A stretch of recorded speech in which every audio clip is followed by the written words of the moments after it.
नमस्कार बच्चों मैं विश्वास स्कूल से आपकी हिंदी की अध्यापिका बोल रही हूँ। बच्चों मैं आपसे उम्मीद करती हूँ कि आपका जो डेली वर्क आपको दिया जाता है आप उसको अच्छे तरीके से कर रहे होंगे। एक बच्चों जब आप अपनी फेयर नोटबुक में वर्क करते हो तो आप उसको सुंदर सुंदर राइटिंग में किया करो। आपकी राइटिंग बहुत पुअर होती है और मिस्टेक्स का भी ध्यान रखा करो। कटिंग ज़्यादा नहीं करनी आपने। और बच्चे हर ट्यूसडे को जो आपकी जूम मीटिंग होती है सभी बच्चे उस मीटिंग को ज़रूर अटेंड किया करो। उसमें आपकी जो प्रॉब्लम्स होती है वो आप शेयर किया करो, पूछा करो उससे मेरे से, ठीक है। उसके बारे में तो हर बच्चे ने जूम मीटिंग ज़रूर अटेंड करनी है। वीडियो को ज़रूर देखना आपने। देखने के बाद आपने बुक में से भी आपने ज़रूर रीडिंग करनी है, पढ़ना है जो आपको वीडियो में काम करवाया जाता है उसको। तो हमने भारत की खोज बुक में बेटा लेसन 4 आपका स्टार्ट कर रखा है। आज उसमें हम पढ़ेंगे दक्षिण पूर्व एशिया में भारतीय उपनिवेश और संस्कृति। रविंद्रनाथ ठाकुर ने लिखा था, मेरे देश को जानने के लिए उस युग की यात्रा करनी होगी जब भारत ने अपनी आत्मा को पहचान कर अपनी भौतिक सीमाओं का अतिक्रमण किया। हमें केवल बीते हुए समय में जाने की ही जरूरत नहीं है, बल्कि तन से नहीं तो मन से एशिया के विभिन्न देशों की यात्रा करने की जरूरत है, जहां भारत ने अनेक रूपों में अपना विस्तार किया था। पिछली चौथाई सदी के दौरान दक्षिण पूर्वी एशिया के इस दूर तक फैले क्षेत्र के इतिहास पर बहुत प्रकाश डाला गया।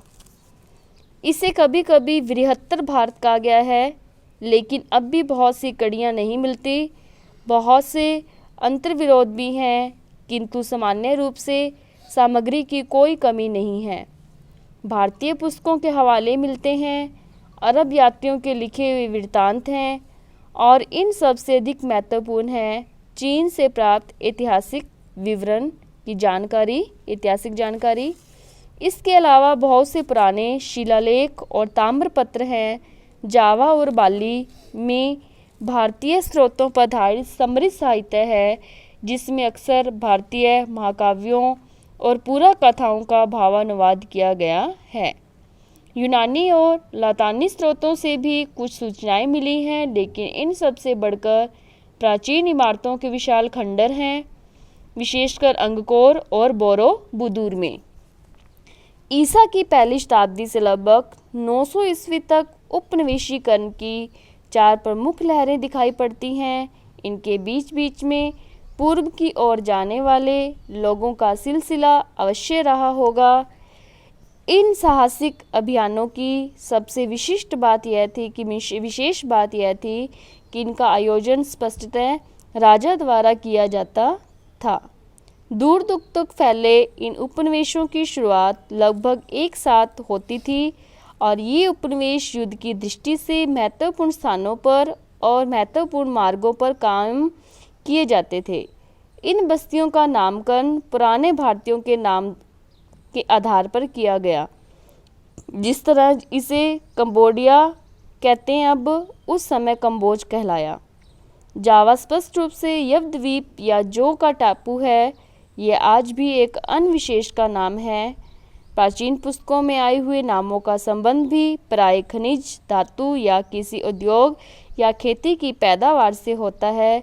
इस नामकरण से खुद ब खुद ध्यान व्यापार की ओर जाता है। यह व्यापार ईसा पूर्व 3री और 2री शताब्दियों में धीरे धीरे बढ़ गया। इन साहसिक व्यवसायियों और व्यापारियों के बाद धर्म प्रचारकों का जाना शुरू हुआ होगा, क्योंकि यह समय अशोक के ठीक बाद का समय था। संस्कृत की प्राचीन कथाओं मीन्स पुरानी कथाओं से और यूनानी और अरबी दोनों में प्राप्त वृत्तांतों से पता लगता है कि भारत और सुदूर पूर्व के देशों के बीच कम से कम ईसा की पहली शताब्दी में नियमित समुद्री व्यापार होता था। यह स्पष्ट है कि प्राचीन भारत में जहाज बनाने का उद्योग बहुत विकसित और उन्नति पर था। उस समय में बनाए गए जहाज़ों का कुछ ब्यौरेवार वर्णन मिलता है। बहुत से भारतीय बंदरगाहों का उल्लेख मिलता है। दूसरी और तीसरी शताब्दी के दक्षिण भारतीय मीन्स आंध्र सिक्कों पर दोहरे पाल वाले जहाज़ों का चिन्ह अंकित है। अजंता के भित्ति चित्रों में लंका विजय और हाथियों को ले जाते हुए जहाज़ों के चित्र हैं। महाद्वीप के देशों बर्मा, सियाम और हिंद चीन पर चीन का प्रभाव अधिक था। टापुओं और मलय प्रायद्वीप पर भारत की छाप अधिक थी। आमतौर पर शासन पद्धति और सामान्य जीवन दर्शन चीन ने दिया और धर्म और कला भारत ने। इन भारतीय उपनिवेशों का इतिहास तकरीबन 1300 साल या इससे भी कुछ अधिक का है। ईसा की पहली या दूसरी शताब्दी से आरंभ होकर 15वीं शताब्दी के अंत तक। विदेशों पर भारतीय कला का प्रभाव। भारतीय सभ्यता ने विशेष रूप से दक्षिण पूर्व एशिया के देशों में अपनी जड़ें जमाई। इस बात का प्रमाण आज मीन्स प्रमाण का मतलब सबूत आज यहाँ सब जगह मिलता है। चंपा, अंगकोर, श्रीविजय, भज्जा पहित और दूसरे स्थानों पर संस्कृत के बड़े बड़े अध्ययन केंद्र थे। वहाँ जिन राज्यों का उदय हुआ उनके शासकों के नाम विशुद्ध भारतीय और संस्कृत नाम हैं। इसका अर्थ यह नहीं है कि वे विशुद्ध भारतीय थे, पर इसका अर्थ यह अवश्य है कि उनका भारतीयकरण किया गया था। राजकीय समारोह भारतीय ढंग से संस्कृत में संपन्न किए जाते थे। राज्य के सभी कर्मचारियों के पास संस्कृत की प्राचीन पदवियां थीं और इनमें से कुछ पदवियां और पदनाम न केवल थाईलैंड में बल्कि मलाया की मुस्लिम रियासतों में भी अभी तक चले आ रहे हैं। इंडोनेशिया के इन स्थानों के प्राचीन साहित्य भारतीय पुराकथाओं और गाथाओं से भरे हुए हैं। जावा और बाली के मशहूर नृत्य भारत से लिए गए हैं। बाली के छोटे से टापू ने अपनी भारतीय संस्कृति को भी अभी तक बहुत सीमा तक कायम रखा है। यहाँ तक कि हिंदू धर्म भी वहाँ चला आ रहा है। फिलीपीन द्वीपों में लेखन कला भारत से ही ली गई है मीन्स लिखने की कला। कंबोडिया में वर्णमाला दक्षिण भारत से ली गई है और बहुत से संस्कृत शब्दों के थोड़े से हेर फेर के साथ ले लिया गया है। दीवानी और फौजदारी के कानून भारत के प्राचीन स्मृतिकार मनु के कानूनों के आधार पर बनाए गए हैं और इन्हें बौद्ध प्रभाव के कारण कुछ परिवर्तनों के बाद संहिताबद्ध करके कंबोडिया की आधुनिक कानून व्यवस्था में ले लिया गया है। लेकिन भारतीय प्रभाव सबसे अधिक प्रकट रूप से प्राचीन भारतीय बस्तियों की भव्य कला और वास्तुकला में दिखाई पड़ता है। इस प्रभाव से अंगकोर और बोरोबुदूर की इमारतें और अद्भुत मंदिर तैयार हुए। जावा में बोरोबुदूर में बुद्ध की जीवन कथा पत्थरों में उत्कीर्ण है।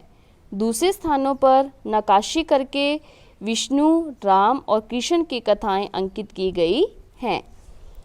अंगकोरवट के विशाल मंदिर के चारों तरफ विशाल खंडरों का विस्तृत क्षेत्र है। उसमें बनावटी झीलें, पोखरें मीन्स तालाब और नहरें हैं जिनके ऊपर पुल बने हैं और एक बहुत बड़ा फाटक है जिस पर एक वृत्ताकार सिर पत्थर में खुदा है। यह एक आकर्षक मुस्कुराता हुआ किंतु रहस्यमय कंबोडियाई देवतुल्य चेहरा है। इस चेहरे की मुस्कान अद्भुत रूप से मोहक और विचलित करने वाली है। अंगकोर की प्रेरणा भारत से मिली पर उसका विकास खमेर प्रतिभा ने किया या कि दोनों के परस्पर मेल से यह अजूबा पैदा हुआ। कंबोडिया के जिस राजा ने इसे बनवाया उसका नाम जयवर्मन था जो ठेठ भारतीय नाम है। भारतीय कला का भारतीय धर्म और दर्शन से इतना गहरा रिश्ता है कि जब तक किसी को उन आदर्शों की जानकारी न हो जिनसे भारतीय मानस शासित होता है तब तक उसके लिए इसको पूरी तरह सराहना संभव नहीं है। भारतीय कला में हमेशा एक धार्मिक प्रेरणा होती है, एक पारदृष्टि होती है, कुछ वैसी ही जिसने संभवतः यूरोप के महान गिरजाघरों के निर्माताओं को प्रेरित किया था। सौंदर्य की कल्पना आत्मनिष्ठ रूप में की गई है, वस्तुनिष्ठ रूप में नहीं। वह आत्मा से संबंध रखने वाली चीज है, भले ही वह रूप या पदार्थ में भी आकर्षक आकार ग्रहण कर ले। यूनानियों ने सौंदर्य से निस्वार्थ भाव से प्रेम किया। उन्हें सौंदर्य में केवल आनंद ही नहीं मिलता था, वे उसमें सत्य के दर्शन भी करते थे। प्राचीन भारतीय भी सौंदर्य से प्रेम करते थे, पर वे हमेशा अपनी रचनाओं में कोई गहरा अर्थ भरने का प्रयत्न करते थे। भारतीय कविता और संगीत की तरह कला में भी कलाकार से यह उम्मीद की जाती थी कि वह प्रकृति की सभी मनोदशाओं से तादात्म्य स्थापित करे, ताकि वह प्रकृति और विश्व के साथ मनुष्य की मूलभूत सामंजस्य की अभिव्यक्ति कर सके। भारत की विशेषता उसकी मूर्तिकला और स्थापत्य में है, जिस तरह चीन और जापान की विशेषता उनकी चित्रकला में है। भारतीय संगीत, जो यूरोपीय संगीत से बहुत भिन्न है, अपने ढंग से बहुत विकसित था। इस दृष्टि से भारत का बहुत विशिष्ट स्थान है और संगीत के क्षेत्र में चीन और सुदूर पूर्व के अलावा उसने एशियाई संगीत को बहुत दूर तक प्रभावित किया था। एशिया के दूसरे देशों की तरह भारत में भी कला के विकास पर गढ़ी हुई मूर्तियों के विरुद्ध धार्मिक पूर्वाग्रह का महत्वपूर्ण प्रभाव पड़ा। वेद मूर्ति पूजा के विरुद्ध थे और बौद्ध धर्म में भी अपेक्षाकृत बाद के समय में भी बुद्ध की मूर्तियां और चित्र बनाए जा सके। मथुरा के संग्रहालय में बोधिसत्व की विशाल, शक्तिशाली और प्रभावशाली पाषाण प्रतिमाएं। मिस संग्रहालय क्या होता है? म्यूजियम होता है जिसमें पुरानी चीज़ें होती हैं, रखी हुई होती हैं। इसका निर्माण ईस्वी सन के आरंभ के आसपास कुषाण युग में हुआ था।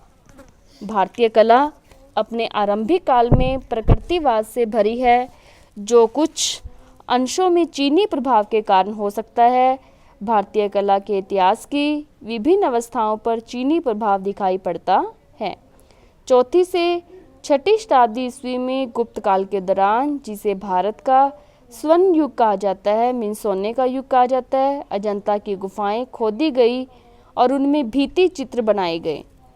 बाघ और बादामी की गुफाएं भी इसी काल की हैं।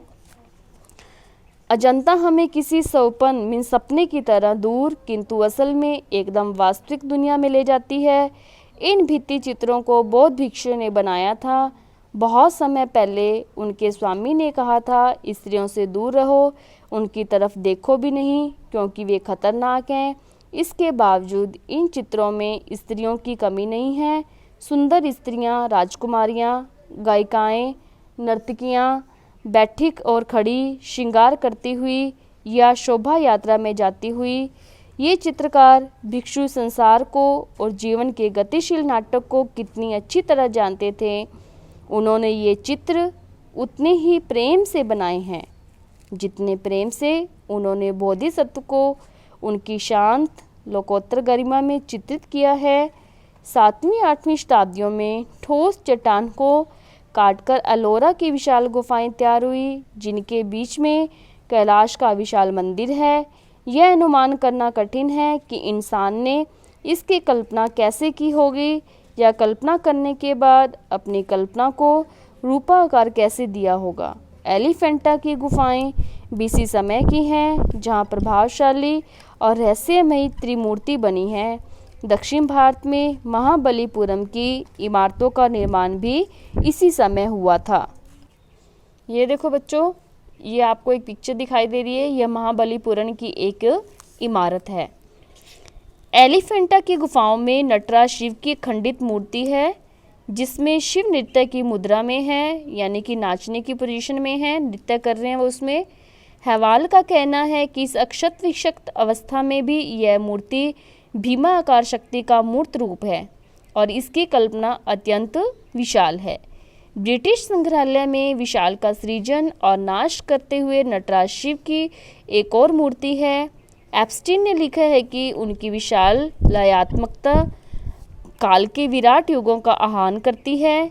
जावा में बोरीबुदुर से बोधिसत्व का एक सिर कोपेनहेगन के गिल्पटोटेक ले जाया गया है। रूपगत सौंदर्य की दृष्टि से तो यह सिर सुंदर है ही, इसमें कुछ और गहरी बात है जो बोधिसत्व की शुद्ध आत्मा को इस तरह उद्घाटित करती है जैसे दर्पण में प्रतिबिंब। वह एक ऐसा चेहरा है जिसमें समुद्र की गहराइयों की प्रशांति, निरभ्र नीले आकाश की स्वस्थता और इंसानी पहुंच से परे का परम सौंदर्य मूर्तिमान हुआ है।